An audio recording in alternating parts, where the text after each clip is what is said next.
Handa na po siya maging pangulo kapag ka po nawala or natanggal ang pangulo sa pwesto? Tama po ba yon, Sir Ivan? Unang-una po, ang Vice Presidente, hindi acceptable, it is not acceptable for a Vice President to anticipate the resignation of the President. Tanga! Bobo! Inutil! Tanga ka talaga! It is not acceptable to anticipate. Bobo, kaya maraming namamatay sa bagyo because you are not anticipating. Kaya maraming nananakaw na pera sa Pilipinas because you are not anticipating. Alam mo, kapag nasa posisyon ka, you always anticipate kung ano yung mga hindi dapat magagandang mangyari. Kung ikaw ay pulis, kailangan paglabas mo pa lang sa bahay mo, you anticipate na may krimen na magaganap dyan or someone will shoot you. You anticipate it. Ang tawag doon, being proactive. Hindi yan reactive na kapag ka bumagyo, bumaha, doon lang tayo kikilos. Hindi ganun. Dapat ikaw bilang isang tao, pangulo, o kaya kahit nasa bahay na lang, bilang isang tao na lang, you always anticipate yung mga masasamang mangyari. You are not expecting, but you are anticipating. Pwede mong sabihin na hindi mo dapat ini-expect. Yan. Pero yung anticipation, kailangan yun. Lalo na kapag may mga buhay na nakasalalay sa'yo, you anticipate yung mga bagay na mangyayari. You always plan for the worst. Ganun yun. Magandang araw mga banateros. Ito na naman ang inyong pinaka-paboritong fake news peddler sa balat ng YouTube, Boss D at your service. Panibagong araw. Panibagong kulitan session na naman tayo.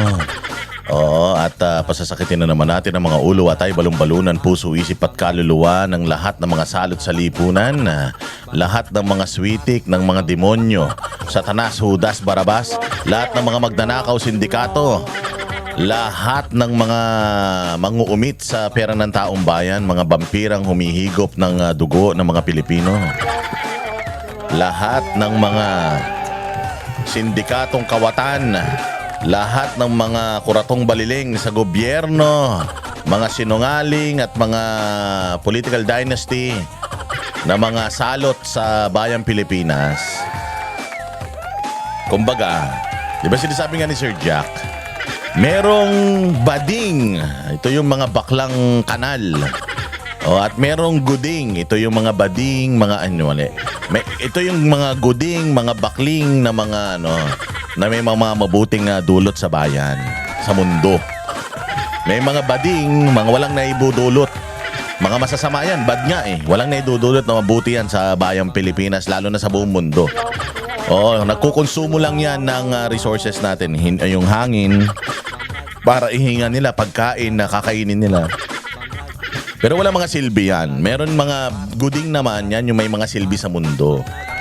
Oo, yung sulit ang bawat oxygen na sinisinghot nila. O ganun din sa political dynasty. Merong political dynasty na good at may political dynasty na super bad. Ano ang example? Pag sinabi mong negative or bad na political dynasty, anong unang may isip mo? Ang unang may isip mo kagad, Pamilya Marcos. Yan ang pinakamasamang political dynasty sa mundo. Hindi lang sa Pilipinas, sa buong mundo. Sila ang pinakamaraming ninakaw, sila ang pinakamaraming pinatay, sila ang pinakamaraming kinulimbat sa pera ng taong bayan. Sa buong mundo, actually, tinitingnan natin kung sa Mars. Kung pati ba yung corruption sa Mars, tinalo na nila. At meron namang good dynasty. Pag inisip mo kung sino ang pamilyang maganda ang naidulot sa bayang Pilipinas, wala kang ibang iisipin dyan kundi mga Duterte lang. Merong good dynasty ng mga Duterte. Bakit? Bakit mo na naman nasabi ko talaga, Boss Dada, pro-Duterte ka talaga? Bukod sa totoong pro-Duterte ako, pro-Philippines din tayo. Nakita nyo naman ano ang ginawa ng mga Duterte sa Davao. Yung nagawa ba ng mga Duterte sa Davao sa ilang dekada, sa ilang dekadang nasa pamumuno ang mga Marcos sa Ilocos Norte, ano ba nagawa nila sa kanilang probinsya na may pagmamalaki nila? Hindi ba? Dito sa Davao, sabi ko nga sa inyo, dyan sa Ilocos Norte, hanggang ngayon, poso pa rin ang tubig dyan eh. Bomba, tsaka yung balon. Ganyan pa rin dyan. Kanya-kanya yung mga tao dyan para i-automatic yung kanilang i-automatic yung kanilang mga tubig. Yung iba, yung balon, tinatakpan nila, ginagawa nilang poso para mas madali. Pero yung iba, lalagyan nilang jetmatic. Yung iba naman, ang ginagawa nila, bumibili na sila ng motor. Tapos nilulubog na nila yung dulo nung motor doon sa balon. Kasi syempre yung balon, di naman nauubos yung ano niyan eh. Yung laman niyan eh. So, pag binuksan nila yung gripo nila, bumubukas na yung makina, may lumalabas ng tubig. Pero kung tutuusin mo, yung gobyerno ng Ilocos Norte, wala namang ginagawa. Wala naman sila. Dami-daming tubig sa probinsya na yan. Pero hanggang ngayon, balon, poso, tsaka automatic makina pa din yung pinangihigop nila ng tubig na maiinom magagamit nila. Low-tech. Buti pa dyan sa Davao. Tingnan mo naman ang Davao City. Di ba? Tingnan mo Davao City, mga bossing. Paano nagsimula ang Davao? Nagsimula ang Davao na bulok na bulok.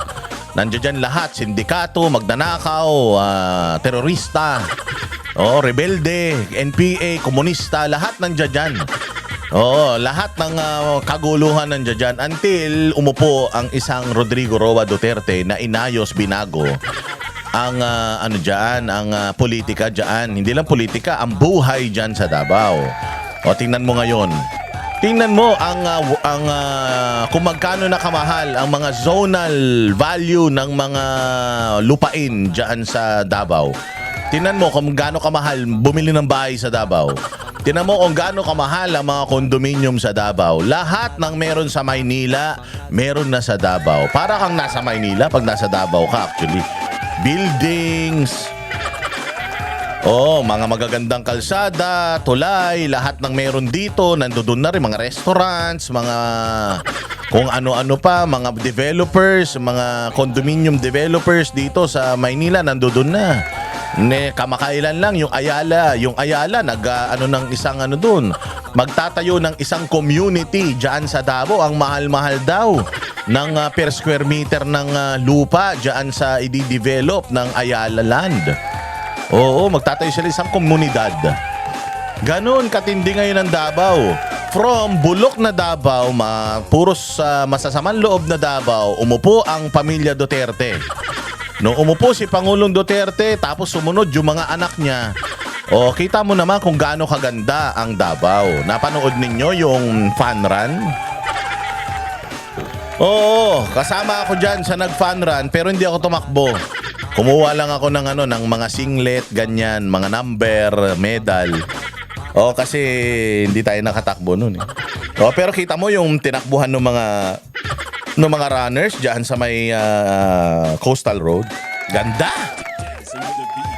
State of the art yung kanilang coastal road. So ang ganda-ganda ng Davao City kumpara mo sa Ilocos. Pero dito sa Pilipinas, every time that you think about bad yung political dynasty, walang ibang papasok sa isip mo kundi mga Marcos. Salot sa lipunan yan. Magnanakaw yung tatay, 20 plus years sa pwesto, nagnakaw. Pumatay ng mga nag-rally sa kanila. Di ba? Yan yung sinasabi ng mga dilawan noon, never again, never again. May mga tinorture, may mga namatay nung panahon niya, umabuso ang mga uniformado dahil binigyan niya ng laya. Kita mo. Di ba? Ninakaw ang pera ng taong bayan. Tapos just recently, itong nanay, 7 years ago, sinintensyahan niya ng Sandigang Bayan. Sinintensya ng Sandigang Bayan niya, planderer, magnanakaw. Yung nanay, tingnan mo ginawa nung anak. Tingnan mo ginawa nung anak ni Bongbong Marcos. Kita mo itong mga lumalabas na issue ngayon. Mantakin mo mga insertion, isang lang. Sa loob ng 3 taon, 22, 23, 24, kumita di umano ng 56 billion. Tapos bukod doon, 2025, puta hindi pa nabusog. Nag-insert pa ng 100 billion. Tapos di umano, ngayon daw, 2026, meron na namang insertion pero nandiyan daw sa NEP. So talagang walang kabusugan tong mga hayop na ito. Tapos tinan mo, sino pa? Yung anak, putsang ina, sabi ko nga sa inyo, ang anak ni Bongbong, itong si Sandro, puta, napakasugapa. Ang bata-bata mo, pasugapa ka na. Paano ko nasabi sugapa? Kasi sabi ni Zaldico, ito hindi ako nagsabi, si Zaldico to ha. Sabi ni Zaldico, ito daw si Sandro Marcos, meron siyang solo na insertion na 50 billion. Mayroon siyang solo insertion na 50 billion ha. Buti pa si Marcos at saka si Romualdez doon sa 22, 23, 24, naghati sila doon sa 50 billion. Sabi ni Saldico, yung pera na yan, naghati sila.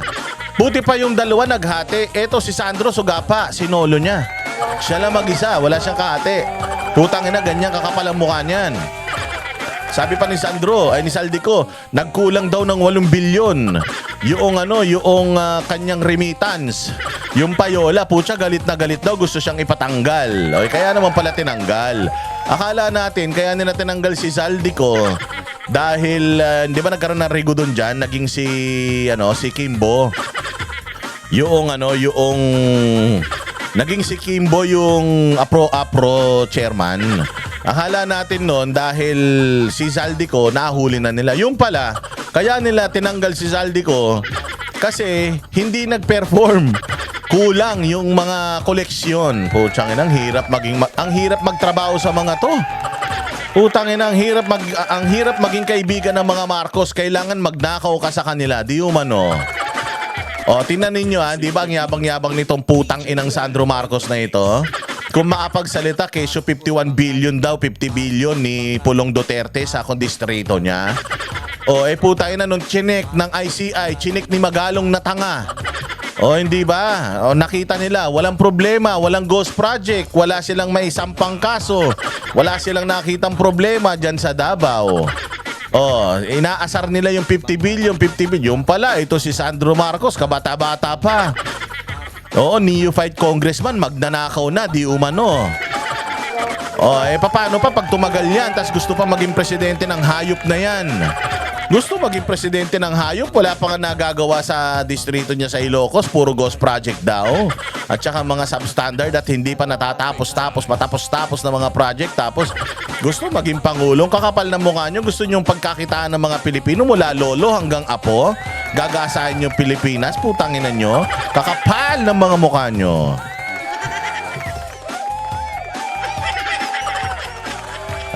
Kayo talaga mga hudas kayo sa Pilipinas O yan nga yung sinasabi natin. O ano na ngayon, Sandro, paano na ito? Nadamay kayo dyan sa kakurakutan talaga naman. Kaya nga kung ikaw nagaano ka pa rin. Kung ikaw loyalista ka pa rin, kung ikaw sumusuporta ka pa rin sa mga ito, putang ina, may tama ka na sa utak. Sigurado ako, baliw ka na. Kailangan na magpagawa ng ospital. Ospital para sa mga loyalista dahil mga baliw na sila. Oo, mega mental hospital ang kailangan natin para sa kanila. Oo, mga bossing. Anong ha?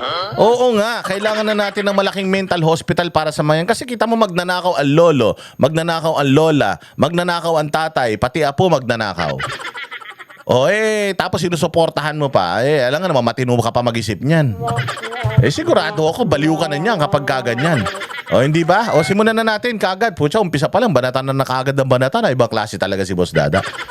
Pero dito muna tayo, magpunta sa mga balitang malulupit sa bayang Pilipinas. Ito, ayan na.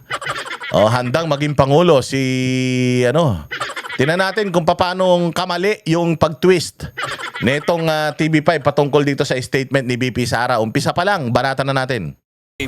VP sa Duterte si Pangulong Bongbong Marcos kung handa na raw palitan ni VP sa Duterte si Pangulong Bongbong Marcos kung kinakailangan. Handa na daw palitan. Tinanong lamang naman siya dito na, Madam, ready na po ba kayo? Kung sakali, anong sabi ni Inday? There's no question about my readiness. There's no question about my readiness. Hindi dapat questionin yon. Unang-una sa lahat, the office of the Vice President is there for one reason. Ano yung reason na yon? Palitan ang presidente kapag hindi na siya presidente, matanggal man siya, kung ano man yung way, o ano man ang mangyari, at mawala ang Pangulo either naturally or artificially, o kung bigla nang kaya nga ang tawag sa kanya ay the office of the president, vice president is a heartbeat away. Heartbeat away. Spare tire. So kapag nabutas yung isa mong gulong, may pampalit ka. Kailangan ba ready yung pampalit mo o hindi? The reason why may opisina Kaya may opisina ng Office of the Vice President para may pampalit. So dapat ready. So kung kailan kung kailan nabutas yung isang gulong, yung pampalit mong gulong, dun mo palang bobombahan. O tanginan yan. Anyways, diretso. Bagong pasaring din ang bise sa mga pahayag ng Pangulo laban sa kapatid niyang si Senator Amy Marcos. Aniya sa frontline sa balita si Bill Montalvo ng News 5 Mindanao. Sa exclusive interview ko kay Vice President Sara Duterte nitong linggo, tinanong ko siya kung handa ba siyang humalili sakaling magkudita laban kay Pangulong Kasi in the first place, kabobohan yung tanong eh. Bril Montalvo, tanga ka eh. Pinaglihi ka sa, pinaglihi ka kay Bongbong na tanga rin eh. Tatanungin mo ang isang vice president kung ready siya maging presidente. Putang ina niyan. Kaya nga may opisina ng vice president eh. Dahil pampalit talaga siya eh. Kung hindi siya ready na maging presidente, dapat di siya nag-vice president. Tanga. Utang ina to mga reporter na ito, mga walang utak. Bongbong Marcos. Sa gitna ito ng issue sa korupsyon sa flood control projects. Sabi ng bise, Yan ang hindi ko muna sasagutin kasi magkakagulo tayo niyan. pero kanina sa Hindi ba? Magkakagulo tayo niyan. isang ambush interview kay VP Sara, natanong ulit siya tungkol dyan. President, if anything happened na mag-resign si Pangulong Marcos, how could you uphold yung constitutional mandate mo as his successor to President?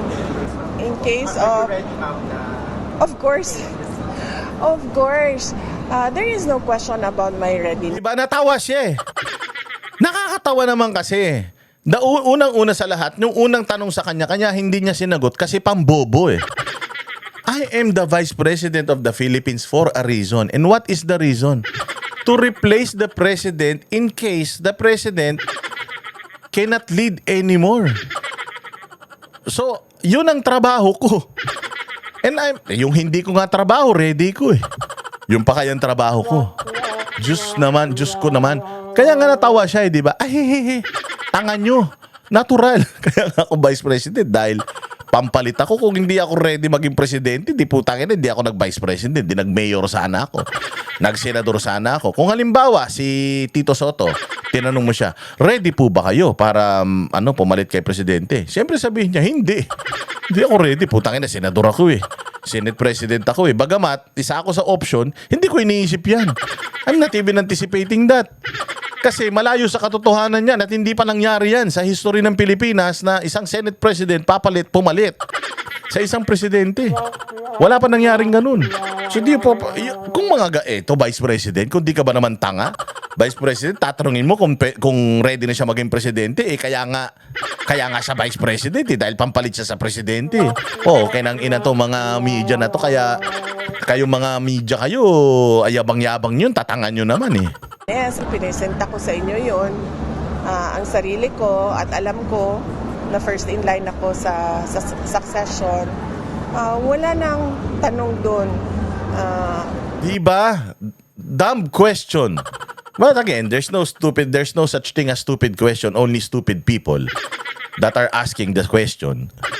Pero tingnan mo, the reason why I presented myself to you, so the reason why I'm Vice President because I'm next in line. So it's not even it's not even dignifiable for an answer itong tanong na ito because it's a no-brainer. Common sense dictates that I'm the Vice President of the Philippines and if something happens to the President, I'm always available. Mga gunggong talaga kayo eh. Kung ano ang gagawin ko. Yun ang mandate sa akin ng Constitution. At alam ko yun nung ako ay tumakbo. At binoto ninyo ako as Vice President knowing that I am the first in line. Ang tanong, ready na ba kayo if ever si Bongbong Marcos ma-overdose, halimbawa. Kasi sabi nung kapatid niya, nagdadrugs daw eh. Halimbawa, ma-overdose si Bongbong. Wag naman sana, knock on wood. Halimbawa, ma-overdose itong si BBM. Ready na ba kayo na maging si Inday Sara ang inyong Vice President? Dapat ready din kayo. Why? Because you voted for her. And you know for a fact na siya yung papalit sa sa pangulo if ever. Kaya nga we voted for for VP Sara eh. So yun nga yung sinasabi ko na talagang sandamukal talaga yung mga engot na mga na mga tao sa media. Stupid for even asking the question. Nauna nang pinabulaanan ng bise ang anumang impormasyong nagdadawit sa kanya sa destabilisasyon laban sa administrasyon. Ang pag-ugong ng umano'y kudita ay sa gitna ng isyu sa korupsyon sa gobyerno. Kumbinsido nga raw si Ito balikan natin yung usapan tungkol dito sa kay VP Sara. Bakit pagkalipas ng dalawang malaking rally, si Bongbong Marcos pa din ang presidente? Kasi si Inday Sara, hindi po siya ganid sa kapangyarihan. Si Inday Sara, kung tumakbo lang siyang presidente, nanalo sana siya. Ibig sabihin, si Inday Sara, hindi ganun ka-importante sa kanya yung maging presidente. Sa totoo lang, pagkatapos ni Pangulong Duterte sa Pilipinas, ang daling maging presidente. Oo. Kung ako si Inday Sara, tumakbo ako, simple lang naman. Ano yung sinimulan ng tatay ko, susundin ko lang eh. Kasi yung pinakamagandang estado ng Pilipinas nakuha natin nung panahon ni Pangulong Duterte. Agree ba kayo dyan? Ako agree ako doon. Kasi ako nagsabi nun eh. Talagang pinakamaganda ang Pilipinas nung panahon ni Pangulong Duterte. So kung ikaw ang magiging presidente, napaadali ng gagawin mo. Kung magtatrabaho ka ng tama. Kung katulad ni Pangulong Duterte, magtatrabaho ka ng tama, napakasarap maging presidente pagkatapos ni Pangulong Duterte because meron ng blueprint, susundan mo na lang yung plano eh. Ganito ka bobo si Bongbong. Ang ganda na nung ginawa ni Duterte, susundan lang niya.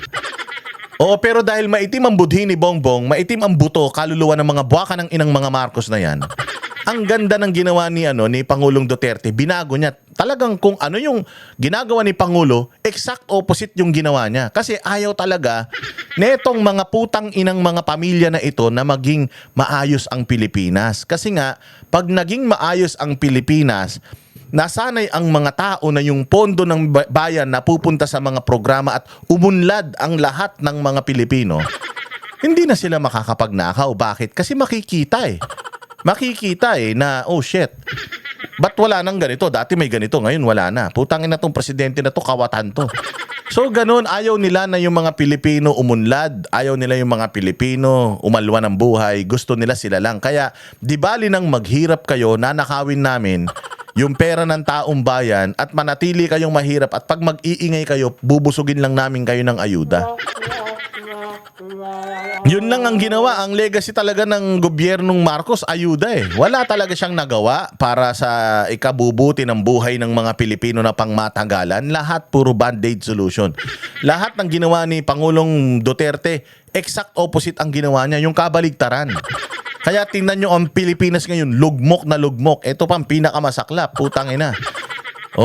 Lugmok na tayo sa ekonomiya. Ang buhay natin, putya, nagbabalik pa yung mga sindikato. Paano? Taina, mga sindikato yung mga pinagboboto nyo, kaya ganyan. So the reason why, ito si Inday Sara, nung tinanong siya tungkol sa readiness, ready siya. Pero, nung naayon sa batas, ano ba yung naayon sa batas na papalitan mo ang isang pangulo? Una, pag na-overdose siya, namatay siya. Pangalawa, kapag nag-resign siya. Pangatlo, kapag meron siyang sakit at hindi na niya kayang mag-lead. At marami pang iba, nandiyan yan. Basta yung Pangulo natin is incapacitated na to lead the country, ayan, siya talaga yung papalit. Gusto niya, natural. Kasi sa loob ng 2 araw na yun, mga bossing, na nagrally tayo at lumabas yung revelasyon ni Amy Marcos na adik ang presidente, adik ang asawa, adik ang mga anak. Tapos ito pang mga nilalabas ni Zaldico, kung ako si BP at talagang medyo makapal ang mukha ko, hindi ako maprinsipyo na tao. Gagawin ko yung ginawa ni Gloria Arroyo. Gagawin ko yung ginawa nila ng kampo ng mga dilawan tae nung panahon ni Marcos Sr. Ano yun? Gagapangin ko yung military kasi hindi talaga magkakaroon ng regime change kung hindi makikipag-coordinate, cooperate ang military uniformed personnel. Hindi ba nananawagan na yung mga retired generals na mag-withdraw na sila? Kaya nga sila nananawagan na mag-withdraw sila ng support sa gobyernong adik. Kasi nga alam din ng mga retired military personnel na walang ibang merong kapasidad at kakayanan na na kumilos para matigil ang kahayupan nangyayari sa bayan kundi ang mga militar. So kung ako kung ganid sa kapangyarihan si Inday, pumunta na yan diyan sa kampo at sinabi niya na mga generals, alam ko naging part kayo ng corruption. Kasi ganyan ang ginagawa ng mga magnanakaw. Dinadamay nila yung iba para hindi magsumbong. O limbawa ako, yung ninakaw ko na pera, bibigyan kita, babalatuan kita. O tapos ngayon, syempre, nagkakahulihan na. O, susumbong mo ko? Eh yung perang binigay ko sa'yo, galing sa nakaw yun. O puta, isumbong mo ko, madadamay ka. O hindi ba? O ngayon, ganun ang nangyayari. Bumaliktad kayo. Babaliktad kayo mga general, babaliktad kayo mga koronel, babaliktad kayo mga opisyal. Eh, nakatanggap na kayo? Di umano nakatanggap na kayo? Sarap na ng mga buhay ninyo. Galing yan sa ninakaw namin. Sige, bumaliktad kayo. Di yari kayo. Idadamay namin kayo. O. Kung ako si VP Sara, pumunta na ako sa kampo. O, tas sasabihin ko doon sa mga sangkot na mga military personnel na alam ko naman na mga kawatan din kayo. Alam ko naman na mga may nakinabang kayo kahit subconscious, hindi nyo namamalayan pero naging parte kayo ng korupsyon. At alam ko naman na gusto nyo lang din proteksyonan ang inyong mga posisyon at saka pamilya ninyo. Ayaw ninyong makulong. O sige, ganito gawin natin. Pag sumama kayo sa akin at pinalitan natin yan, lahat kayo walang kaso. Lahat ng mga natanggal, sinamantala or tinrabaho nung nakaraang administrasyon, i-reinstate natin. O, at lahat kayo, one rank up kayo. O, at ikaw, ito ang gagawin kong AFP Chief of Staff natin. O, tapos sama-sama tayo, ayusin na natin yung problema, tulong-tulong tayo for the remainder of this term. Tulungan na natin yung mga kababayan natin.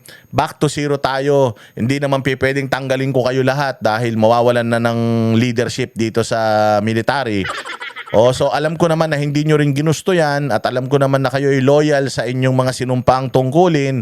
Eh, kalimutan na natin lahat yan. Basta mangako kayo sa akin na hindi na mauulit ito at magtatrabaho tayo para sa mga Pilipino. Kung ginawa ni Inday yan, tapos na yan. Iba na presidente natin ngayon. Pero ginawa ba ni Inday yun? Tinake advantage ba ni Inday yung galit ng mga tao? Hindi siya nag-take advantage. Nawagan ba siya ever ng Bongbong resign? Never siyang nanawagan ng Bongbong resign. Never ngang lumabas sa bibig niya na magbitiw ka na. Ang sinasabi nga lang ni Inday, itigil nyo na yung pagnanakaw ninyo, magtrabaho na kayo. O kaya magpa-drug test ka na. Yun lang ang nire-request ni Inday Sara, which is legit na request yun dahil meron ngang agam-agam ang mga Pilipino na addict yan eh. Oh, so ready na ba si Inday Sara maging presidente? Oo, pero gusto niya bang maging presidente? Palagay ko hindi. Sinong may gustong maging presidente sa ganito kabulok na sitwasyon natin? Malas nga si Inday kung magiging presidente siya eh. Pagkatapos nito ni Bongbong Marcos eh. Bakit? Sigurado sa dami na ninanakaw nila since 2022, 23, 24, 25, 26, 27, 28, pag nanakaw yung mga yan.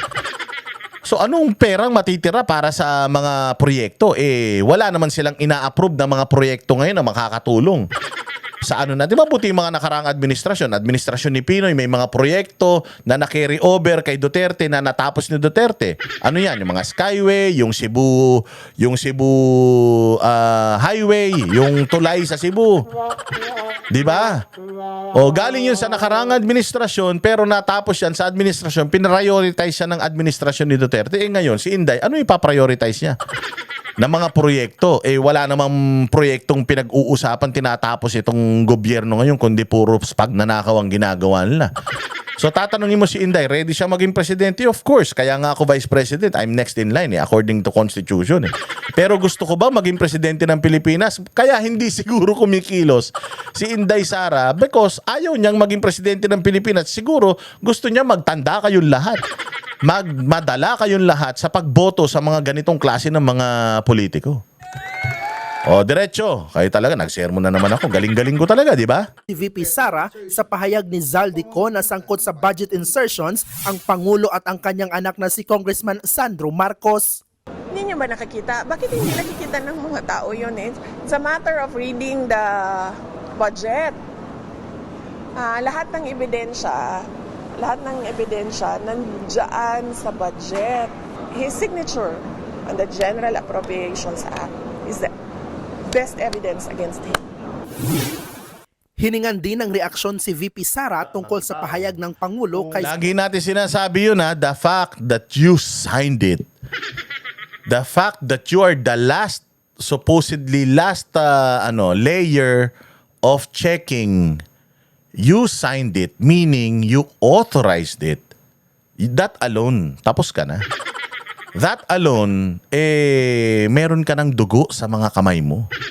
Na kung maraming namatay sa Cebu dahil sa mga substandard na mga proyekto at ninakaw na mga pera para sa mga flood control projects, ibig sabihin may dugo sa kamay mo. Itong mga namatay sa Cebu, yan nasa kamay mo yan. Hayop ka. Senator Amy Marcos. Matatanda ang inakusahan ni Senator Amy si PBBM at ang First Family na gumagamit umano ng droga. Sagot ni PBBM, tila hindi raw niya makilala ang kapatid kapag nasa TV. Iba ang tingin ni VP Sara sa Hindi yun ang sinabi niya. Hindi niya makilala yung kapatid niya pag nasa TV. Kayo talaga magaling kayo mag-twist ng ng narrative at saka statement. Hindi yun ang sinabi ni Bongbong. Ang sinabi ni Bongbong, that is not my sister. Wala siyang explanation dun. Kayo na lang ang nag-assume na baka sinasabi niya na hindi niya na makilala yung kapatid. Gago. Putang ina tong Bril Montalvo na to, tanga. Hindi yun ang sinabi niya. Kung ano yung sinabi, yun ang ibalita nyo. Huwag niyong tinitwist yung balita. Sinabi niya, hindi niya kapatid yun. Hindi niya kapatid yun. Hindi yun yung ate niya. Hindi yun yung ate niya. Hindi yun nagsalita. Hindi nga niya ipinaliwanag kung anong ibig sabihin nung sinabi niya. Na, are you saying na hindi mo na siya ma-recognize? Hindi literal sinabi niya na hindi ko ate yan. Hindi ko kapatid yan. So, ano yan? Robot? Clone? Yun nga ang pagkakaintindi ng tao eh. Ito naman, wala naman tong hindi naman to katulad ni Pangulong Duterte na laging may double meaning kasi bobo ito eh, tanga to. Masamang tao ito, oo. Huwag niyong maliitin yung kasamaan nito because sa sobrang samang tao nito na pinakulong niya si Pastor Kibuloy, pinakulong niya si Pangulong Duterte. So, in terms of political will, basta sa kasamaan, putang ina itong pamilya na ito, talagang sila ang first ono. Pero pagdating sa yung katalinuhan, walang utak yan. So yung sinabi niya na yun na si Amy, yung nandoon, nagsasalita doon, hindi yun yung ate ko. Putang ina, literal yun kasi nga sabog. Sabi nung ate niya, Sabing yan ni PBBM. Sa tingin ko it fits the profile of a drug addict na ginagaslight yung mga mahal nila sa buhay. Na kapag sinasabi nung mahal nila sa buhay, may problema ka, sasabihin nila na wala akong problema, ikaw yung problema. It's a very characteristic response of a drug addict. Nagbabalik yan, adik eh. Ganyan, di ba? Sinabi ko na sa inyo yan na kung meron kayong kamag-anak na adik, walang tama sa kanila kundi sarili nila. Walang ibang matino sa kanila kundi sarili nila. Pag sinabi mo, magpagamot ka, ba't ako magpapagamot? Ikaw magpagamot, baliw ka eh. Ganun yan, ang tama sa kanila yung sarili nila kasi nga sabog, hay. So, do you think it's about time na itong si Pangulong Duterte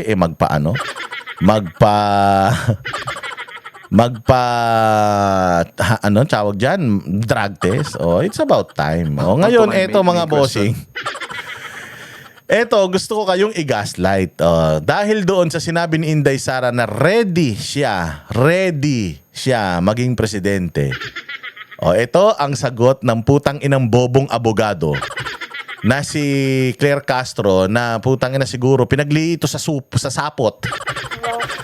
Ang utak nito, putang ina, parang may sapot na. Oh, itong tao na to pinagli sa sapot ng gagamba. Putang inang yan. Ang daming paglilian ng nanay mo, yung pang walang silbi. O, pakinggan ninyo itong kanyang sagot doon sa sa statement ni VP Sara na ready siya. Kahapon po sinagot ni VP Sara Duterte ang tanong kung handa siyang maging Pangulo sakaling magbitiw si Pangulong Marcos. Ang sabi po niya, and I quote, "There is no question about my readiness." Does the President have a message to the Vice President expressing her readiness? Napakasimple ng tanong. Katulad din sinasabi ko, kahapon sinagot ng Vice President na ready siya. Oo. Tingnan mo sagot ng tanga. And willingness to take his place? Handa na po siya maging Pangulo kapag ka po nawala or natanggal ang Pangulo sa pwesto. Tama po ba yon, Sir Ivan? Hindi. Putangin na mo. Alam ka na maging presidente siya na nandiyan dyan pa si Pangulo. Vice President nga siya, putang ina. Kasabi ko na nga there's no such thing as stupid question, only stupid people asking those questions. Nagiging tanga lang yung tanong kapag tanga yung nagtatanong. So ang tanong nito, kinlaro niya. So ang sinasabi niya, ready siya? Ready siya na maging presidente kapag hindi na presidente ang Pangulo nating Bongbong Marcos? Tangina mo, natural.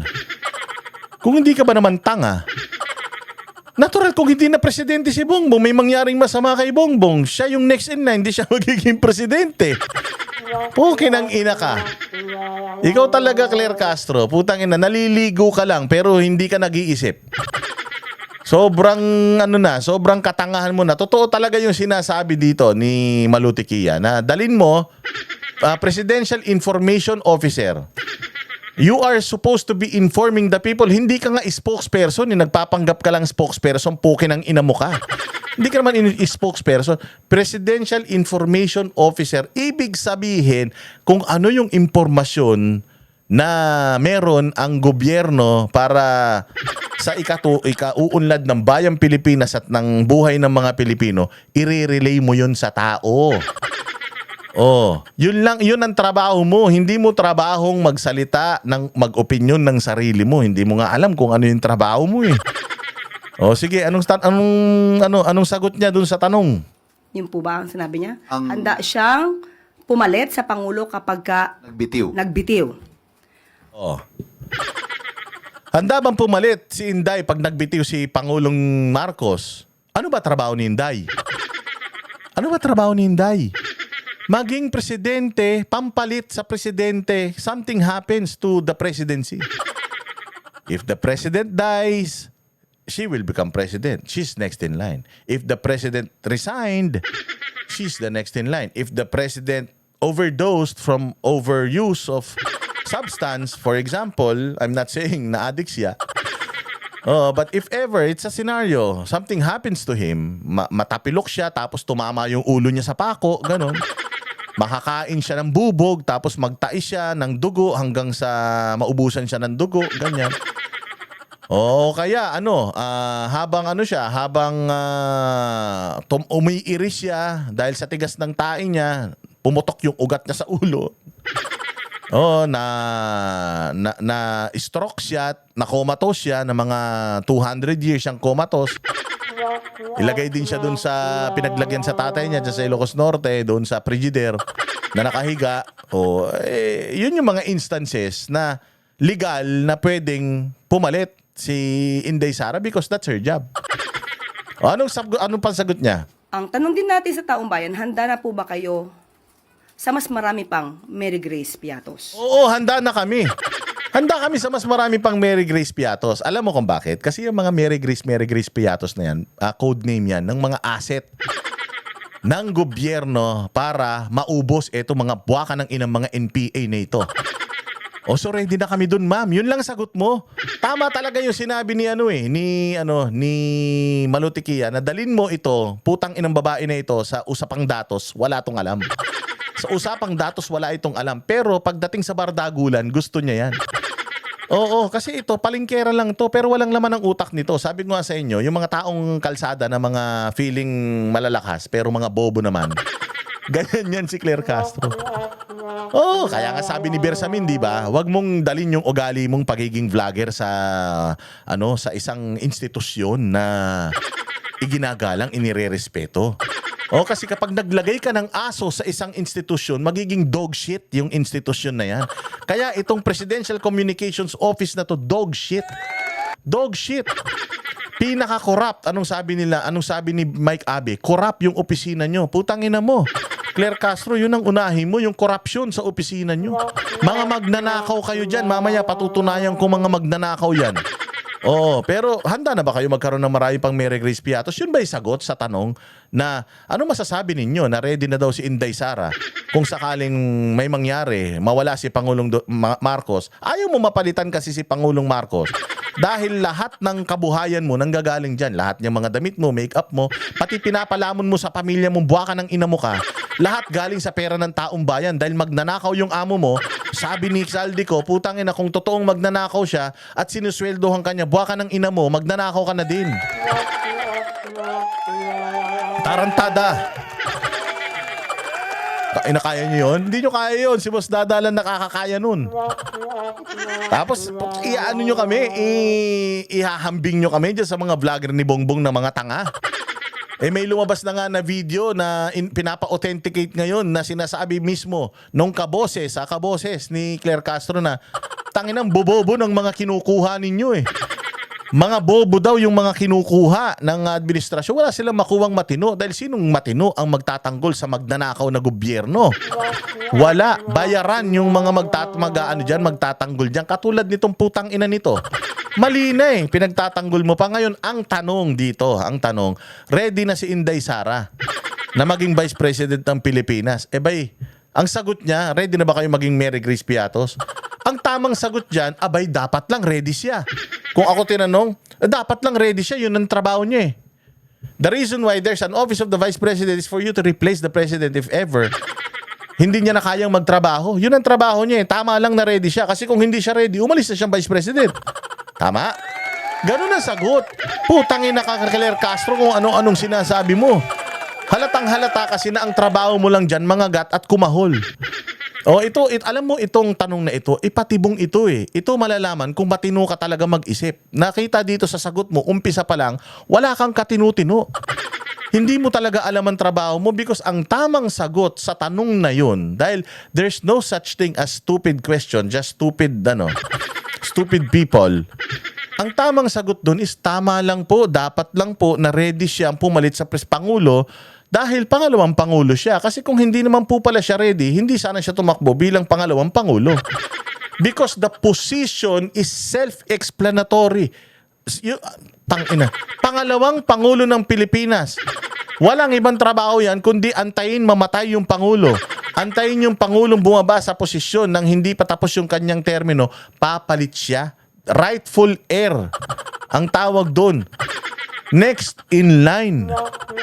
Okay nang inatatanga-tanga ka talaga, Claire Castro, kahit kailan. Ito pa yung mga sasabihin niyang kabobohan. Unang-una po, ang Vice Presidente, hindi acceptable, it is not acceptable for a Vice President to anticipate the resignation of the President. Tanga! Bobo! Inutil!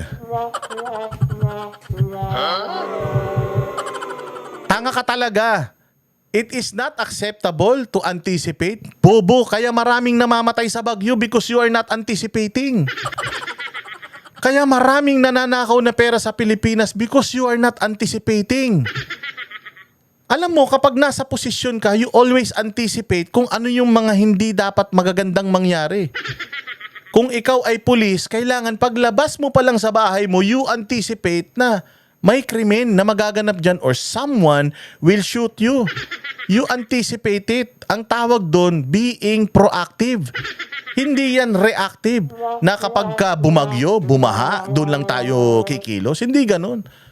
Dapat ikaw bilang isang tao, pangulo, o kaya kahit nasa bahay na lang, bilang isang tao na lang, you always anticipate yung mga masasamang mangyari. You are not expecting, but you are anticipating.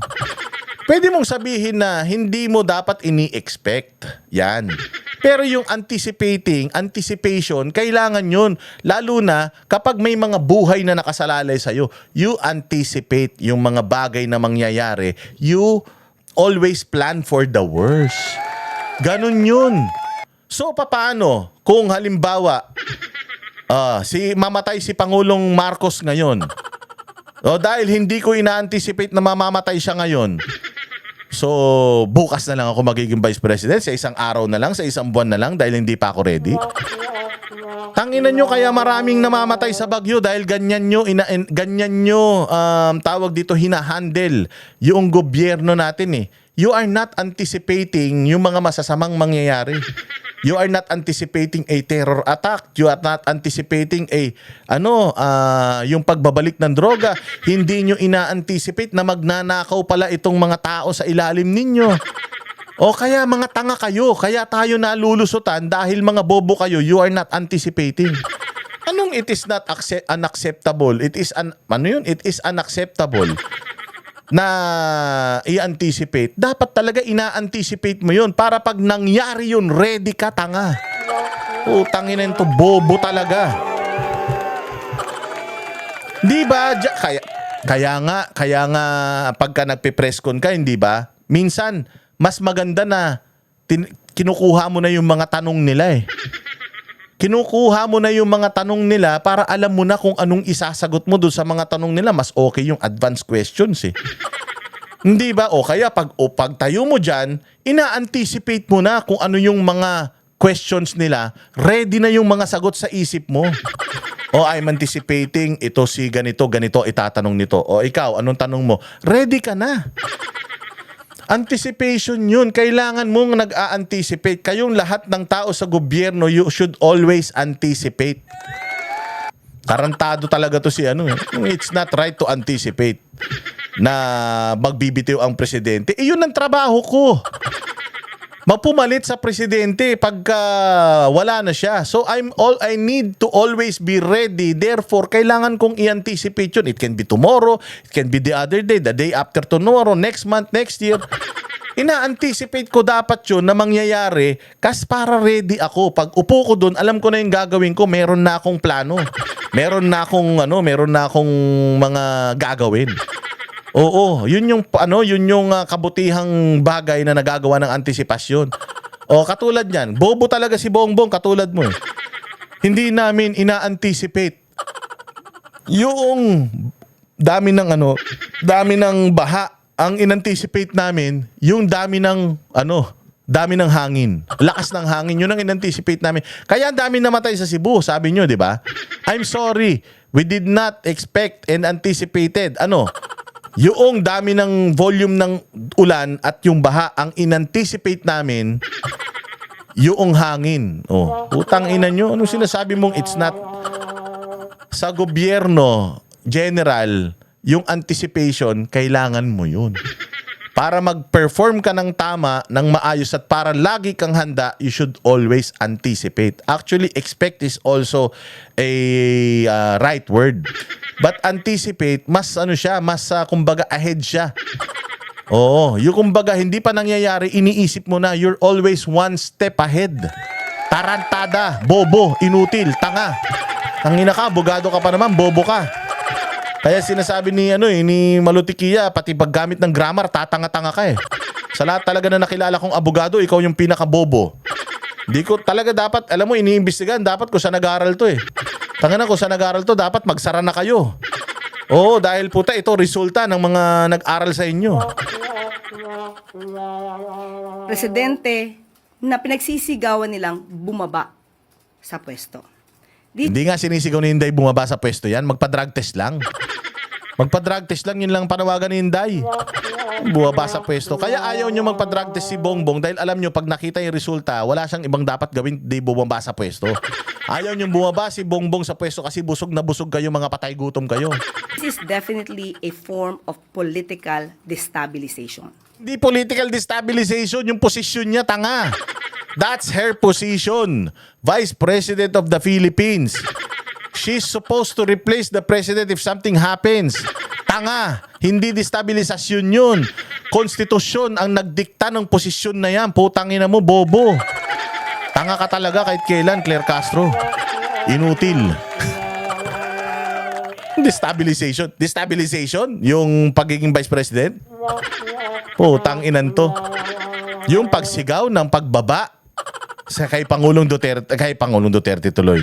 Lagi ko nagkakamali sa pangalan, ha, wag nyo nang papansinin yun. Matatalino naman kayo eh. Kay Pangulong Marcos, yung gusto mo siyang bumaba.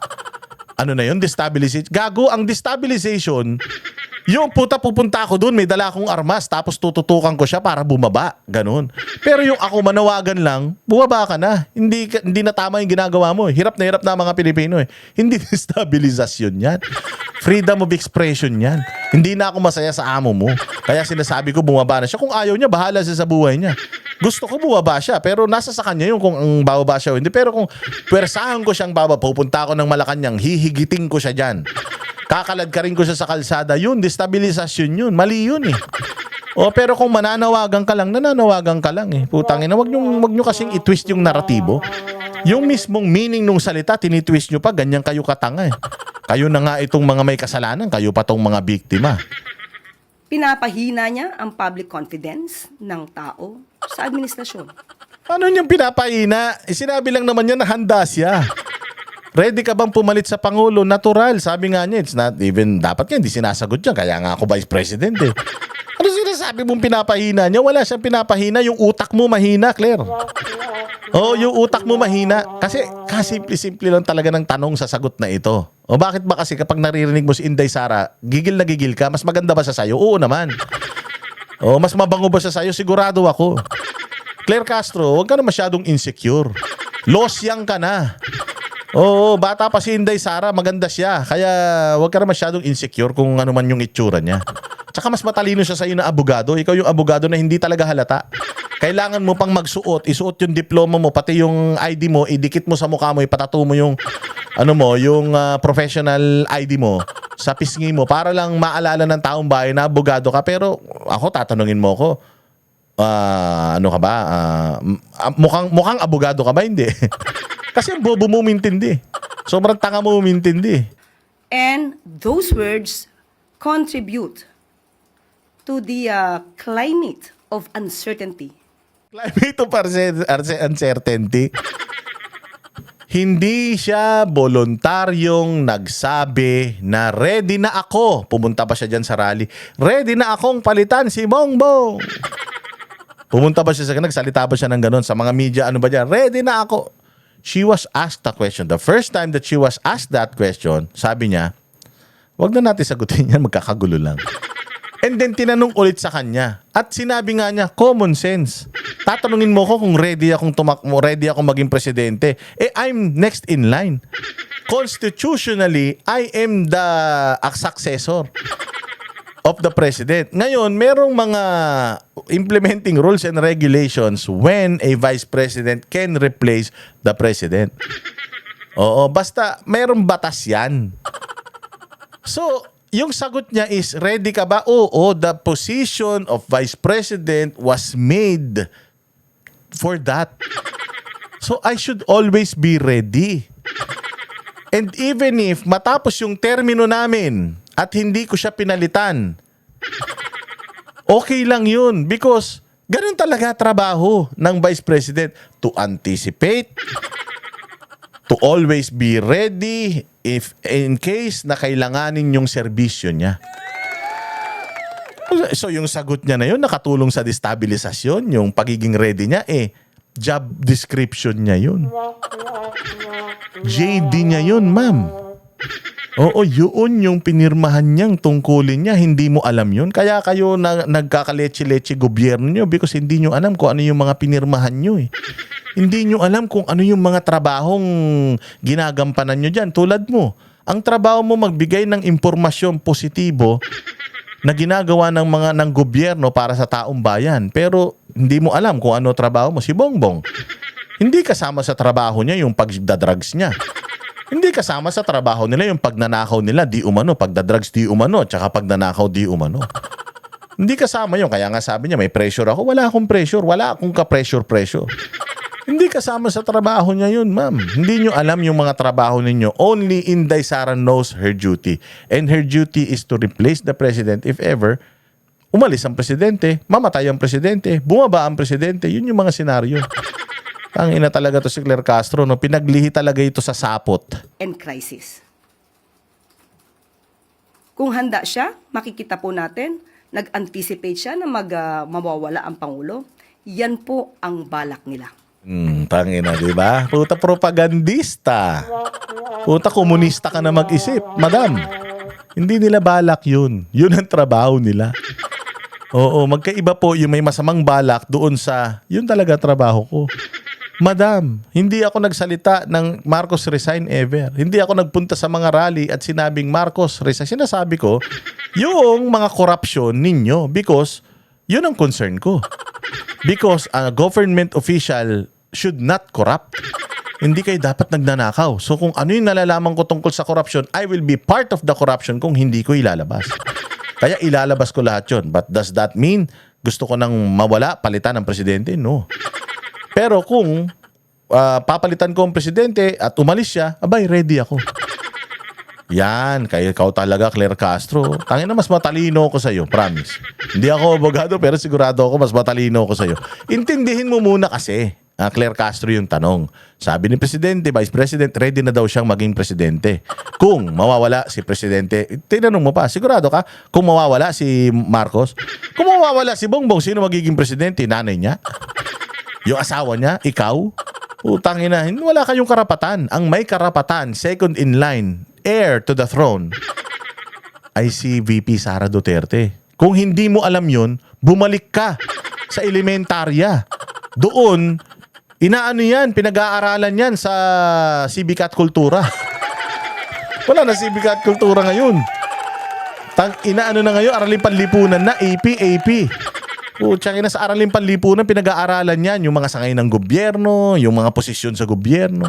Pinag-aaralan yan, anong trabaho ng isang gobernador, bumalik ka, Claire Castro sa eskwela.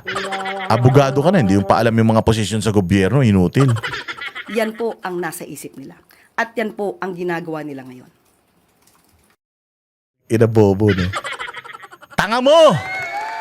Oh, sabi ko nga sa'yo ay yabang-yabang mo.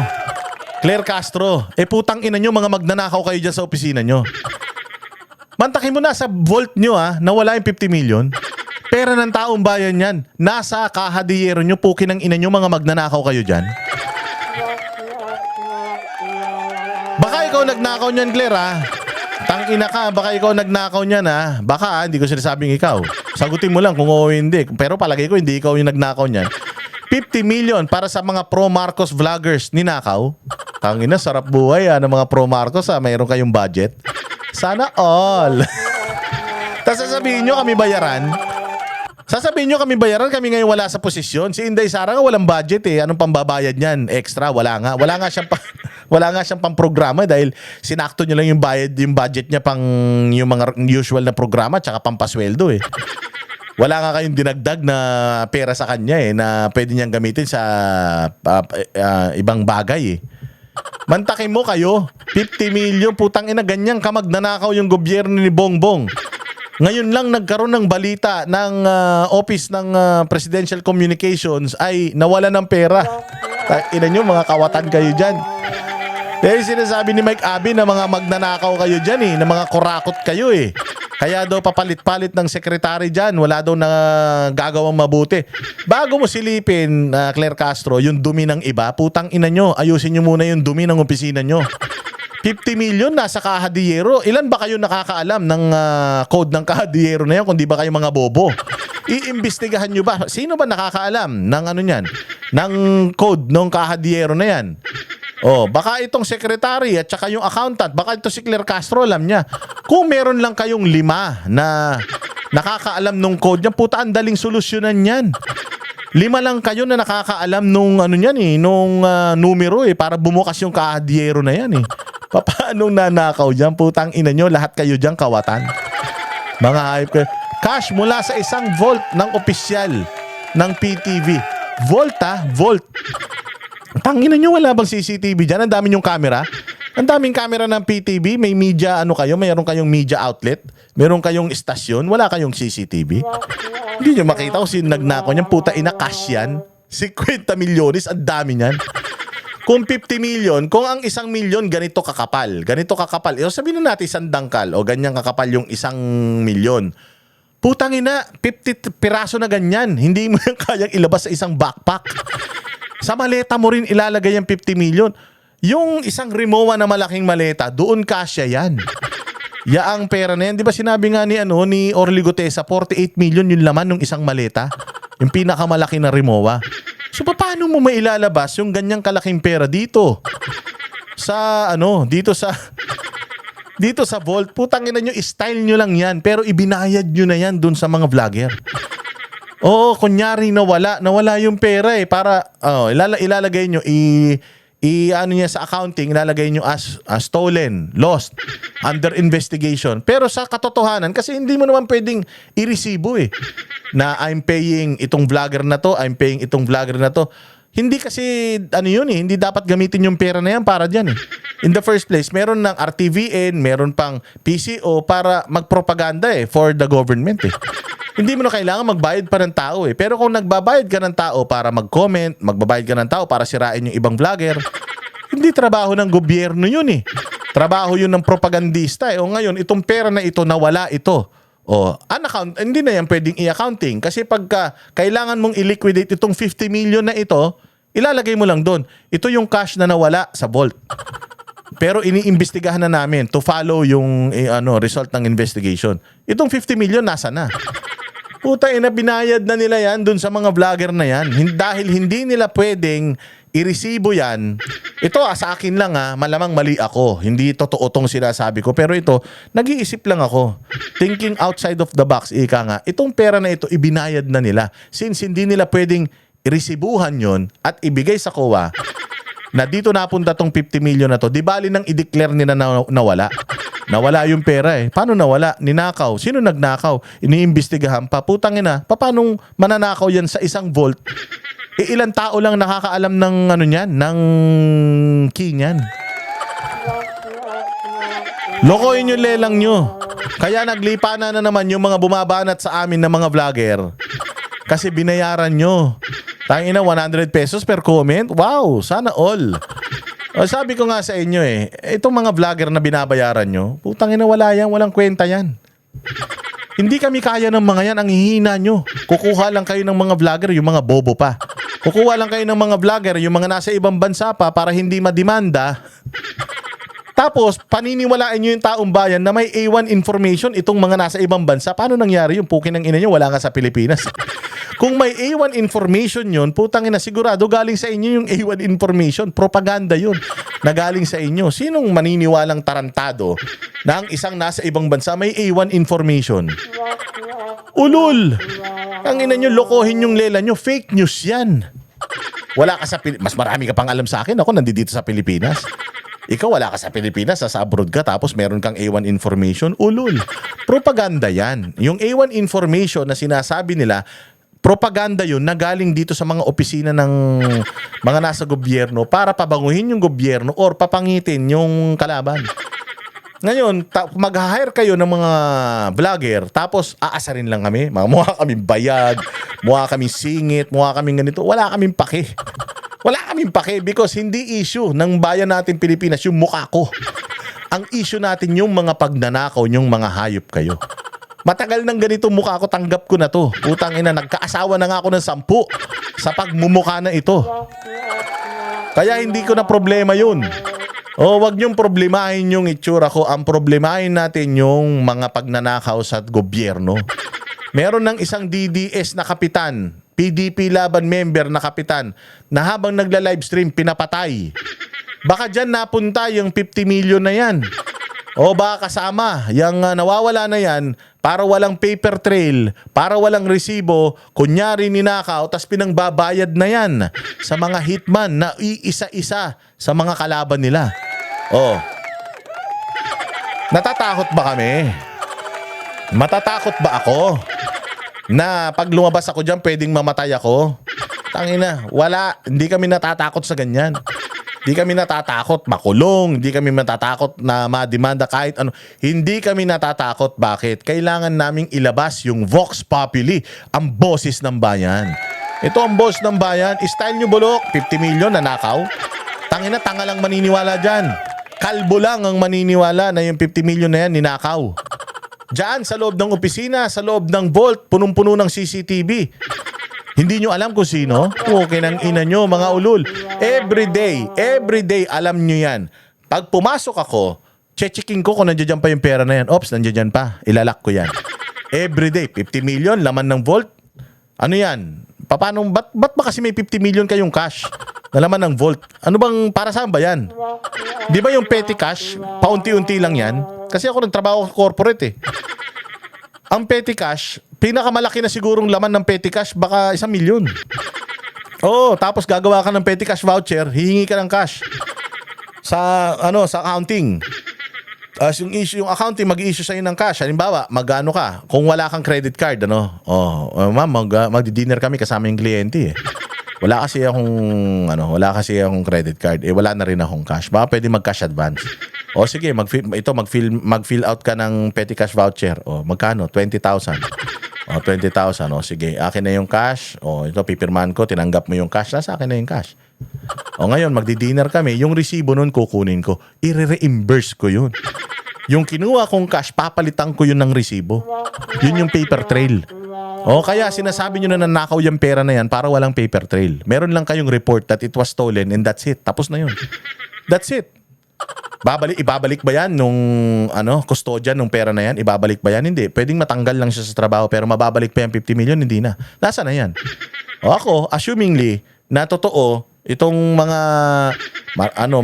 may troll farm sila, ayan, dyan yan ibibigay doon sa mga, yung sa mga payola nila dyan sa mga vlogger o sa mga hitman na pumapatay doon sa mga kalaban ng mga vlogger. Pwedeng ganun Pwede, hindi ko sinasabing ganun, but pwedeng ganun. I can only assume.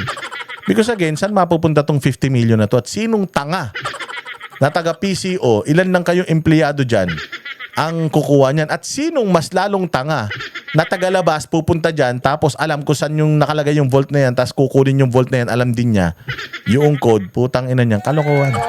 Laing kalokohan to. Style nyo bulok. Mutangin na, matatalino na Pilipino. Lalong-lalo na ako. Matalino ko, hindi ko kahit na laking kalsada ako, hindi ako maniniwalang putsang ina 50 million cash. Nawala dyan. Putya, nasa loob ng vault. Buti sana kung nakalagay lang sa cabinet, sa ilalim ng unan, sa aparador. Hindi. Vault. Putsang ina, pag vault, may mga ganun yan. Tapos 50 million ang laman. Sigurado ako malaking vault yan. Putang ina, sigurado ko yung vault na yan may nakatutok na camera dyan. Putang ina yan, imposible. Bangko, merong vault tapos walang camera.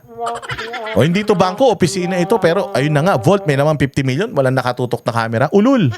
Tangina nyo, lokohin yung lelang ninyo. Dineclare nyo to na loss. Pwedeng dineclare ito na loss para malaya kayo makapagbayad ng mga troll farm nyo, mga ulul. At hindi kami apektado. Hindi kami apektado at hindi kami kinikilabutan at kinakabahan sa mga putang inang pinagbabayaran nyo ng mga vlogger para siraan kami because kahit siraan nila kami na sandamukal, wala kami ninakaw na pera ng taong bayan, hindi kami ang issue dito. Ang issue dito, yung mga namatay sa baha. Ang issue dito, yung mga namamatay sa corruption ng mga hayop kayo. Yan. Ina nyo buhay pa kayo? Buhay pa kayo? Kaya nyo pa? Mga kupal kayo mamaya pakinggan natin yung ni Inday Sara pero dito muna tayo sa sa revelasyon ni Zaldico sa revelasyon ni Zaldico 50 million budget eto natin ipapakita ko sa inyo. Ayan na. Pakinggan natin itong sinabi ni ni Zaldico. Tangina to si Sandro Marcos, kawatan din pala sabi niya. Hindi ako nagsabi, siya.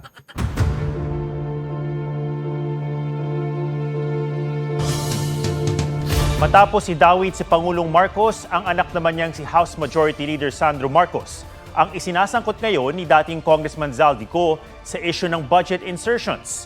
Pag-akusa ni Ko, mahigit 50 billion pesos umano ang ipinasingit ng nakababatang Marcos. 50 billion, sita ka ng sita. Kay Pulong Duterte dun sa 50 billion, yung pala ikaw ang magnanakaw ng 50 billion. 50 billion insertion. Sabi ko nga nagpunta na sa Davao yung ICI, okay lang wala, sabi daw wala daw nakita na irregularidad ang ICI diyan sa Ilocos Norte. Tapos may 50 billion na insertion. Hindi ito sabi-sabi may ebidensya. May ebidensya, Sandro. Ikaw dininay mo lang, tapos na. Hindi pwede yun. Magpakita ka rin ng ebidensya na lahat ng mga proyekto at insertion na yan na flood control natapos mo, ha? Tingnan mo, ha? Tainan nyo, mga magnanakaw kayo, pati lolo mo, pati tatay mo, pati ikaw. Walang hiya kayo, ha? Tapos sinasabi pa ni Amy Marcos, addict ka daw. Kailan ka magpapa-hair follicle test? Ang dami-dami mo para mambuhok. Sa loob ng 3 taon, tinawag ito ni Congressman Marcos na bahagi ng destabilisasyon. May report si Tina Panganiban Perez. Hindi lang po ang Pangulo. Si Congressman Sandro Marcos, Si Presidential son at House Majority Leader Sandro Marcos naman ang idinawit sa panibagong video ni dating Congressman Zaldico. Mula 2023 hanggang 2025, nasa 50.9 billion pesos umano ang kabuang Ayan, Meron siyang listahan, Meron siyang nakalagay dito, Kong Sandro Marcos Alfard. Wow. Lintik,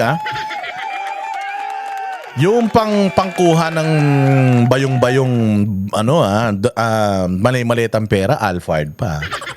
Mamahalin, ibang klase, Ayan, nakalagay, Narito naman po ang listahan ng mga insertions ni Kong Marcos noong 2024. Insertions, Tingnan ninyo. Nagsasabi ng totoo si Zaldico rito na may insertion si Bongbong Marcos. Yung sinasabi niya na may 100 billion insertion si Bongbong Marcos. Doon sa sa GAA, sabi nila hindi totoo 'yan. Walang katotohanan 'yan. Gawa-gawa niya lang 'yan. Until chinek nila. Nasa GAA nga yung insertion na yun, nasa GAA. O ano sabi ni Ping Lacson? Gumawa siya ng istorya. Ang sabi ni Ping Lacson, totoo nga na may insertion. Pero walang napakinabangan si Pangulo dyan. Ang may kasalanan dyan si Bersamin, si Pangandaman at yung dalawang tanga na kumukubra noong bilyon-bilyon na pera. So, kinonfirm ni Ping Lacson yung sinasabi ni Zaldico na merong 100 billion insertion. So, totoo yung sinasabi ni Zaldico. Now, totoo ba itong sinasabi ni Zaldico na may bilyon-bilyon, 50 billion insertion? Ito si Sandro Marcos. Tingin ko totoo. Bakit? Ayan may listahan Tsaka yung sinabi niyang 100 billion na insertion ng tatay niya, totoo So bakit ako magsisinungaling ngayon? Napatunayan nyo nga na totoo yung sinasabi ko. Sinasabi nyo nga lang na totoo na may insertion at merong corruption sa insertion na yan. Pero hindi nakatanggap ang presidente. So hindi siya damay dyan. Pero insertion niya yun. Papaanong hindi madadamay ang presidente sa insertion na siya ang nag-insert? 'Di ba? Amendment. O sabihin na natin amendment. Amendment ng presidente yun. Insertion ng presidente. Sabihin mo hindi nakinabang ang presidente. Pero isa lang ang katotohanan dito. Tama, totoo yung sinasabi ni Zaldico na merong 100 billion insertion. Ngayon, maniniwala kayo na may 50 billion insertion itong patay gutom na sa pera itong si Sandro Marcos. Antindi kabata-bata ni Sandro Marcos, pangalawang beses pa lang niya maging congressman. Unang beses pa lang niya naging congressman, kawatan na 2024 2025 lang yan naging pangalawang beses na congressman. Unang termino niya ano pa lang yan, neophyte congressman, putang ina. Magnanakaw na. Sipin mo. Di umano, sabi ni Zaldico to. Naniniwala ba ako kay Zaldico? Palagay ko, kasi nga, totoo yung sinasabi niya may 100 billion si Bongbong Kinumpirma yun ni Ping Lacson na totoo nga yun Dinidinay ni Pangandaman yun nun, pero napatunayan, totoo pala yun. So, sigurado, totoo din to na may 50 billion. Insertion itong si Sandro Marcos. Tapos anong sasabihin ni Sandro Marcos? Hindi ako naniniwala dyan. Huwag kayong maniwala dyan. Kriminal yan. Magnanakaw yan. Ganun ang problema Kapag tinuturo na kayo, sisirain nyo yung kredibilidad ng tao. Putang ina nyo, kaibigan nyo yan Kasama nyo yan, kasapakat nyo yan, isa yan eh. Sa mga nagpa-impeach kay Inday Sara, tapos sasabihin nyo, bagong alas ng DDS. Tanga.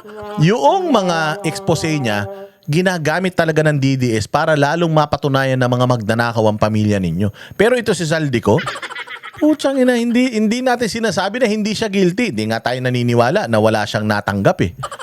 Pero pwedeng wala siyang natanggap kasi siya rin yung contractor. Alam nga naman tatanggap na siya as contractor, tatanggap pa siya as congressman. Kung alimbawa ako, si Martin Romualdez at si Bongbong, meron ka ng komisyon sa kumpanya mo eh. Gusto mo pang mangumisyon dito? Huwag ka na mangumisyon dito, bayaan mo na to sa amin.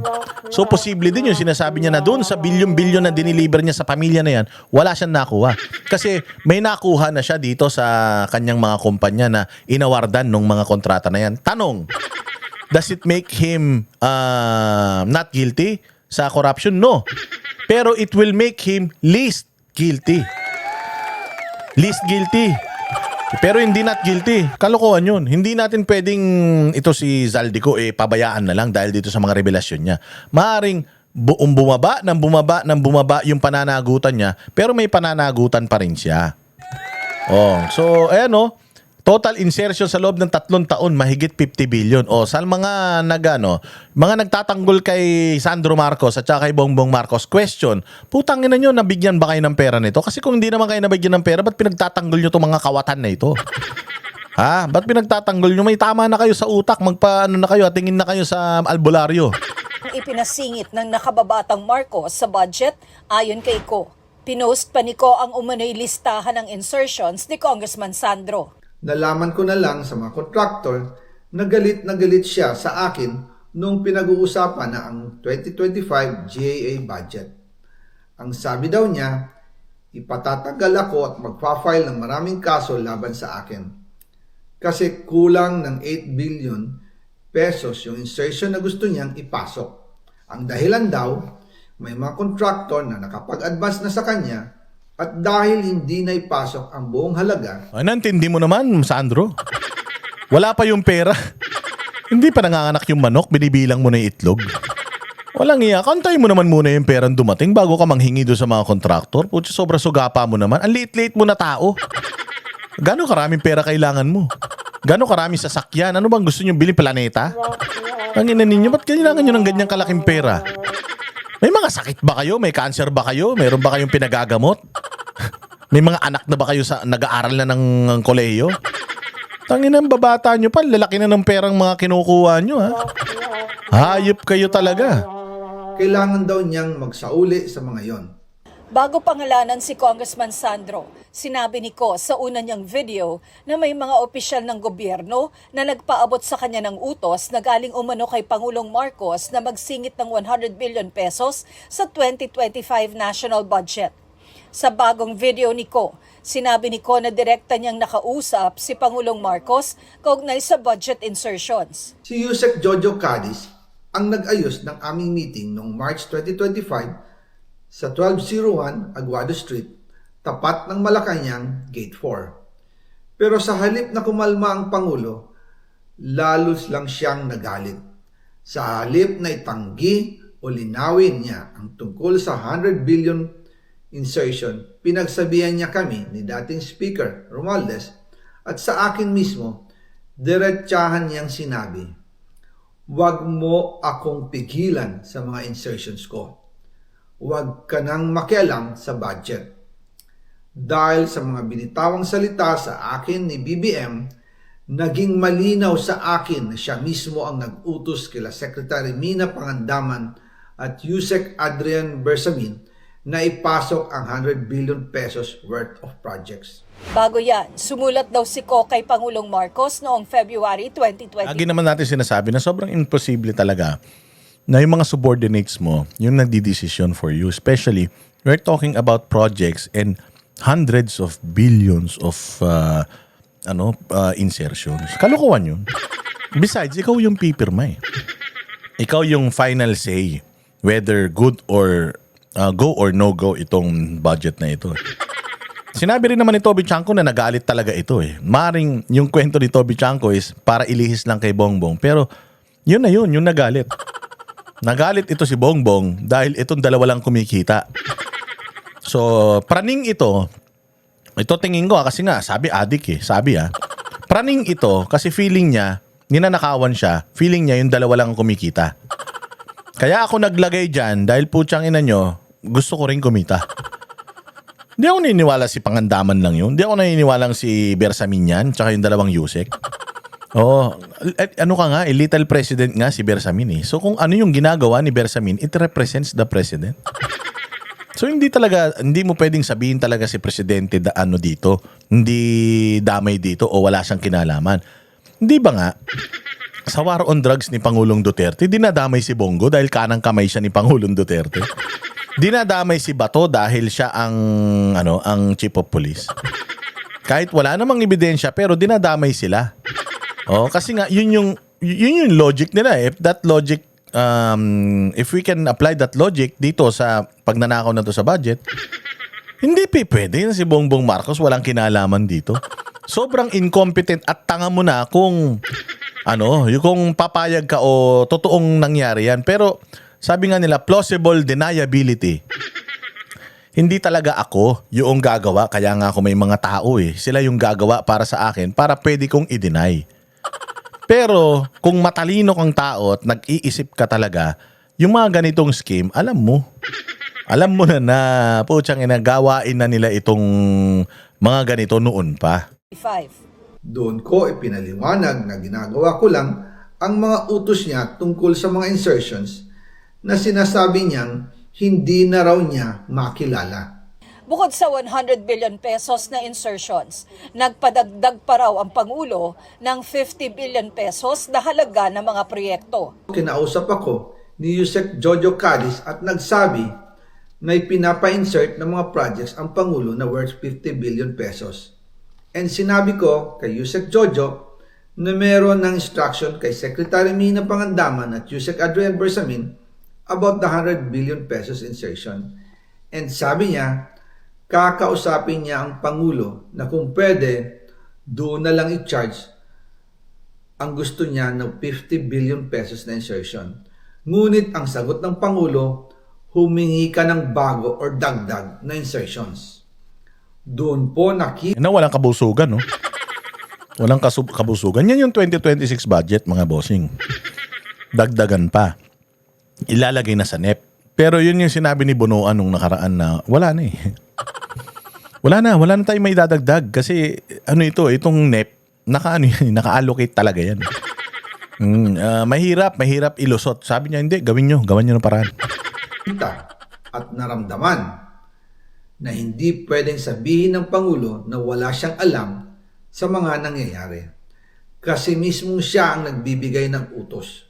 Pati nga raw sa 2026 budget na tinatalakay ngayon ng Kongreso, may pinasisingit umanong proyekto ang Pangulo.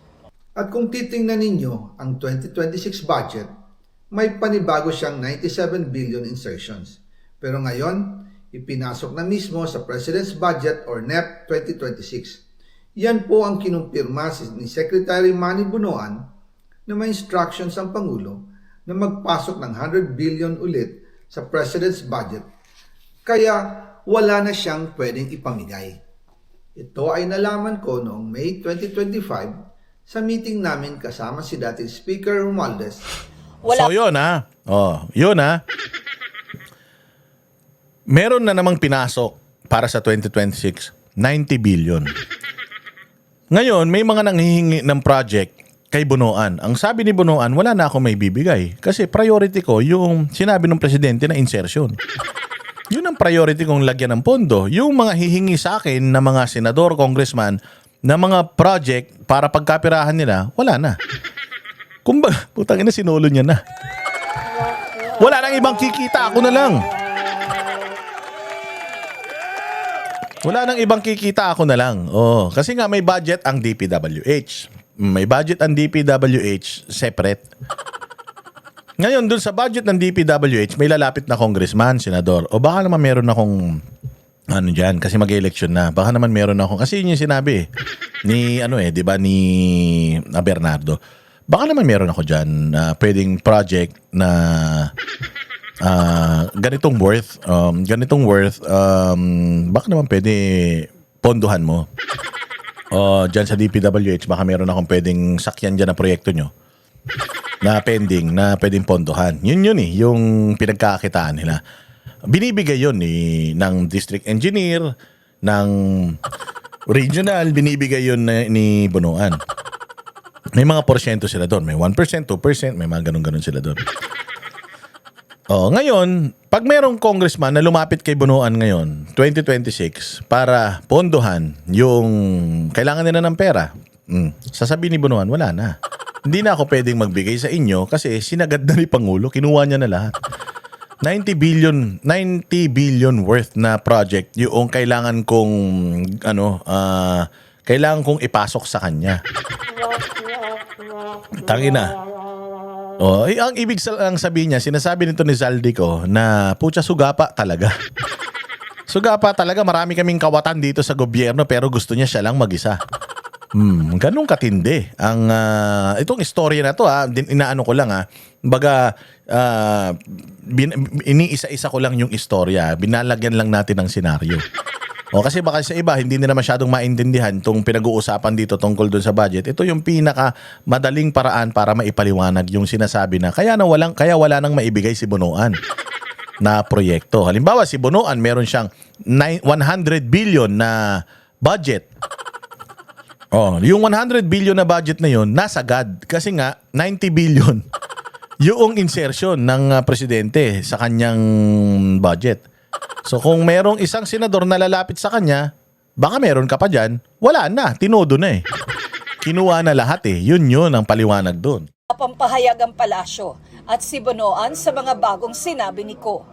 Sabi naman ni Congressman Sandro Marcos, mali at katahang isip ang mga sinabi ni Ko na anyay Anyone can sit in front of a camera from abroad and spew lies. The statement from the newly crowned champion of DDS Cabal. Yun nga, sabi ko nga, ito palang kabobohan na Paano mo sasabihin na DDS champion ito? Kalaban namin to. Kalaban mortal ng mga DDS ito dahil sa ginawa niya kay Inday Sara. Shiminit. Paano naging DDS yan? Binabanatan niya si Pulong? DDS yan? Binabanatan niya si Baste? DDS yan? Binabanatan niya si Pangulong Duterte si Inday Sara? DDS yan? Putang ina mo, Sandro Marcos, bobo ka talaga. Kung meron ditong prinsipe ng katangahan, ikaw yun. Kasi mas tanga yung tatay mo sa'yo pwede daw lahat umupo sa camera at magsabi na, Sir, pinatunayan na ni Ping Lacson na yung sinasabing insertion ng 100 billion ng tatay mo, totoo. Kaya maniniwala din kami na totoo yung sinasabing 50 billion insertion mo. Napakadali lang din sa isang magnanakaw na mag-deny. Kung madali sa isang tao na magsalita ng kasinungalingan sa camera, mas madali sa isang magnanakaw ang mag-deny. Tandaan mo, lahat ng kriminal, walang umamin dyan. Nahuli mo na't lahat, hindi pa rin aamin yan. Kaya hindi talaga namin ini-expect, Sandro Marcos, sa kasamaan ng ugalit, pagnanakaw ng pamilya nyo, hindi talaga namin ini-expect na aamin ka. Pero may mga ebidensya At yung ebidensya ang magsasabi whether totoong magnanakaw ka o hindi. Kabata-bata mo pa. Yun ang pagkakamali mo. Hindi mo masyadong minaster. Baka nagsisimula ka pa lang, maikli pa ang sungay mo sa pag nanakaw. Mas matagal nang nagnanakaw to sa'yo. Kaya mahihirapan ka rito. So ngayon, ang sinasabi mo, dahil ine-expose kayo ni Zaldico, DDS na siya. Hindi po. Dinoble cross nyo kasi. Tinarantado nyo kasi wala kasi kayong mga utang na loob. Mantakin nyo, inutusan nyo gumawa ng kasamaan para sa inyo. Tapos putang ina, ganito ang ginawa ninyo.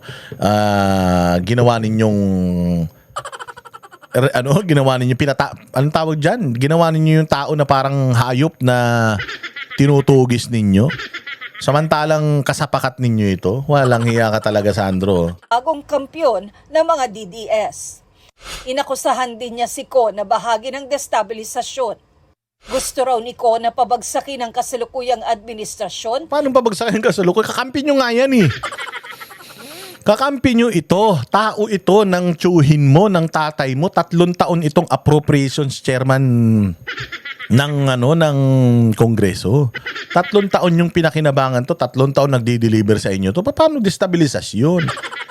Ang nagdi-destabilize ng gobyerno, kayong mga magnanakaw, walang ibang destabilizer dito kundi kayo. Kasi maayos ang gobyerno, iniwan ni Pangulong Duterte, maayos sinira nyo. So kung meron ditong sumisira ng Pilipinas at ng pamahalaan, kayo yun mga magnanakaw, hindi yung mga nagagalit sa inyo. Hindi kayo ang may-ari ng Pilipinas. Hindi kayo hari, hindi kayo ang walang titulo ang Pilipinas na nakapangalan sa inyo. Kasi parang sinasabi nila, kami ang gobyerno, sinisiraan kami, therefore sinisiraan ng gobyerno. Tanga. Ikaw ay isa lamang kawal ng gobyerno at ang sinisiraan dito ikaw lang, hindi ikaw ang Pilipinas. Pukin ang ina mo. Lagi mong tatandaan yan, Sandro Marcos, hindi kayo ang may-ari ng Pilipinas at ng buhay ng mga Pilipino.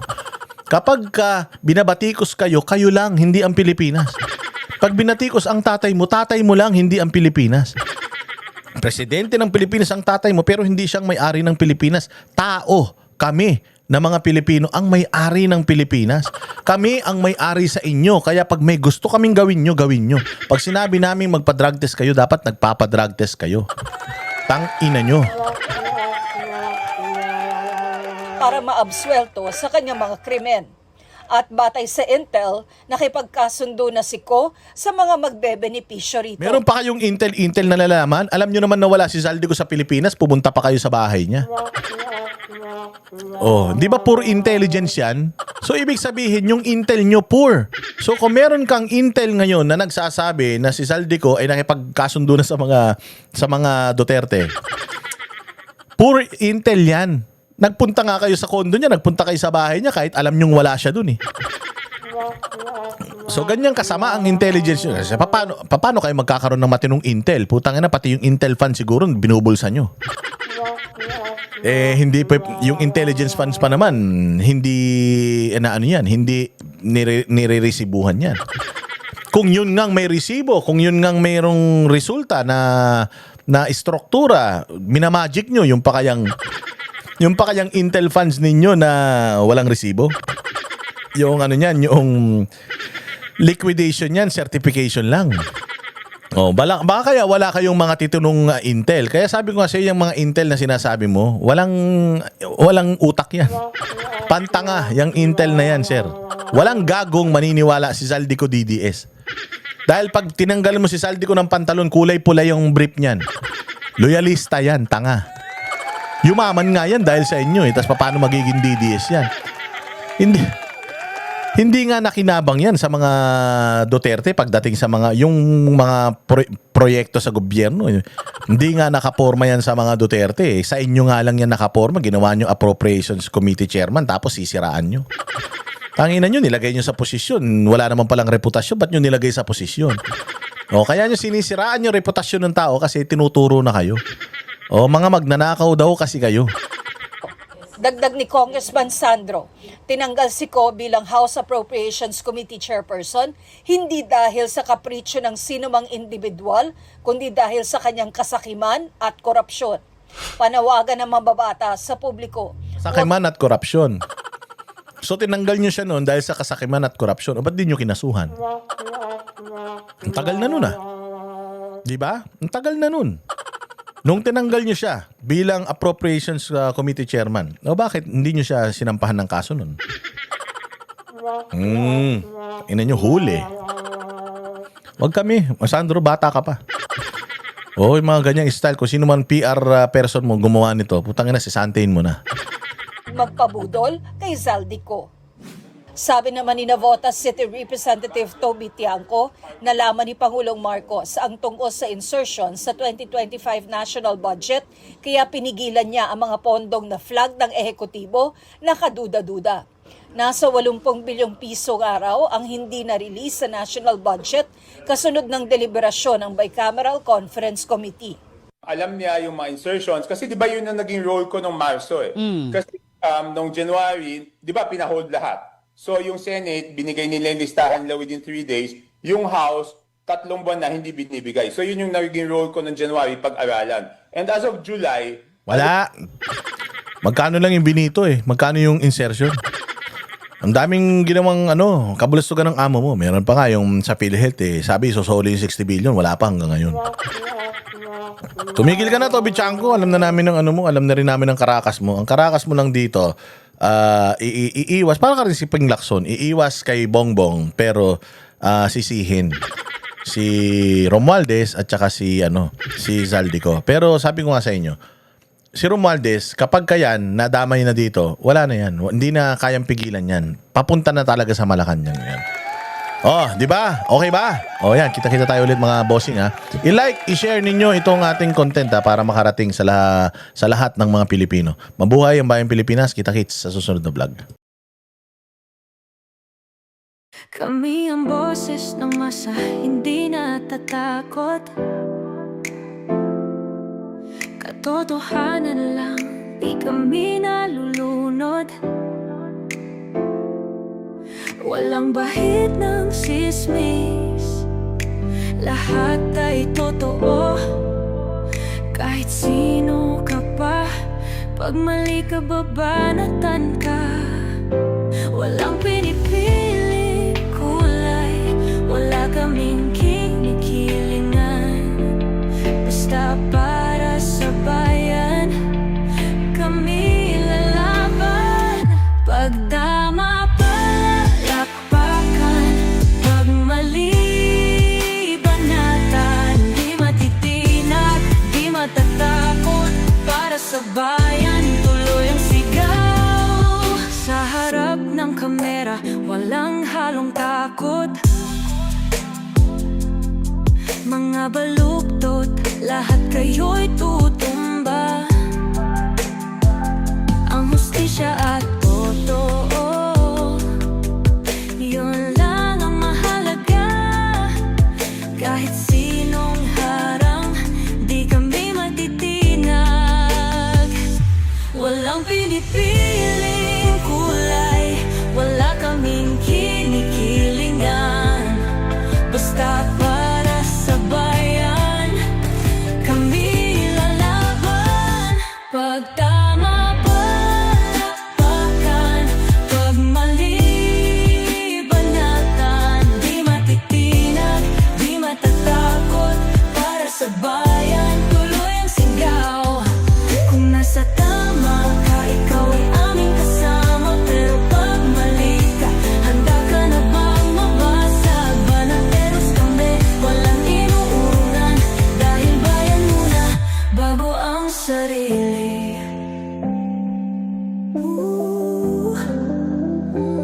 Bago ang sarili.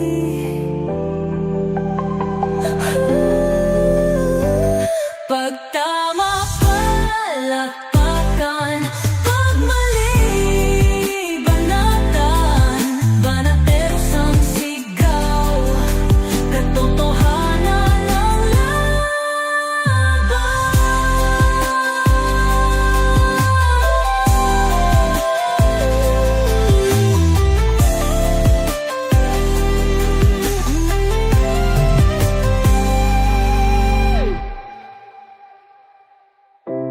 Sa harap ng kamera,